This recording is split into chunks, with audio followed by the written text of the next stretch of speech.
राणा सनाउल्लाह साहब ने स्टेटमेंट दिया और वो ये कहते हैं जनाब क्या ज़रूरत है इमरान खान को सुहेल अफरीदी से मिलवाने की। मामला ये है कि इस वक्त निज़ाम कोशिश कर रहा है कि वज़ीर आला सुहेल अफरीदी की इमरान खान साहब से मुलाकात ना हो।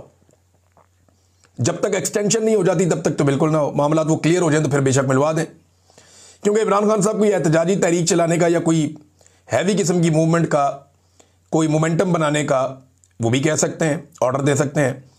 तो मुलाकात ना करवाने में क्या हर्ज है, ये कहा राणा सनाउल्लाह ने। कहाँ लिखा है कि वज़ीर आला की लीडर से मुलाकात करवानी चाहिए? जेल रूल्स में एक ही बात लिखी है कि कैद शख्स से उसके करीबी रिश्तेदारों और वकील से मुलाकात करवाई जाए। राणा सनाउल्लाह साहब ने यह कहा। अब जेल रूल्स के अंदर लिखा है, ये रूल नंबर 92 है, ये पढ़ना चाहिए राणा साहब को।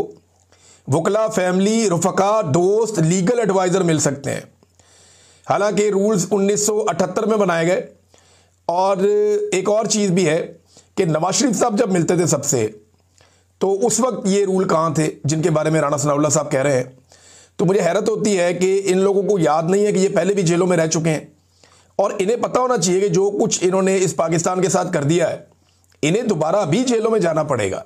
वजह क्या है? वजह यह है कि जिस किस्म का कत्लेआम हो रहा है, अब ये आसिम मुनीर साहब के खाते में तो पड़ना नहीं है, ये तो वज़ीर आला के खाते में पड़ेगा या IG उस्मान अनवर के खाते में पड़ेगा। चाहे गोली रेंजर ने चलाई हो, चाहे पुलिस ने चलाई हो, जिसने भी किया है, जो जिम्मेदारान डिक्लेयर होंगे ना, ये जो इस्लामाबाद के IG हैं अली नासर रिजवी, इनके ऊपर ये सारा बोझ आएगा जो कत्लेआम इस्लामाबाद में हुआ। तो इन लोगों को अभी अपनी मौत नजर आ रही है, उन्हें पता है उनके साथ क्या होने वाला है। और जब भी कभी इनका सारों का जो बोझ है वो आसिम मुनीर साहब के कंधों पे है। जब तक वो ये बोझ उठा के चल सकते हैं तब तक तो मामला चलेगा। आसिम मुनीर साहब अगर इस सारे मंजरनामे से गायब होते हैं या बाहर निकलते हैं तो फिर इन सबको पूछने वाला कोई नहीं होगा। ये यतीम हो जाएंगे, मस्कीन हो जाएंगे, इन्हें बचाने वाला कोई नहीं होगा।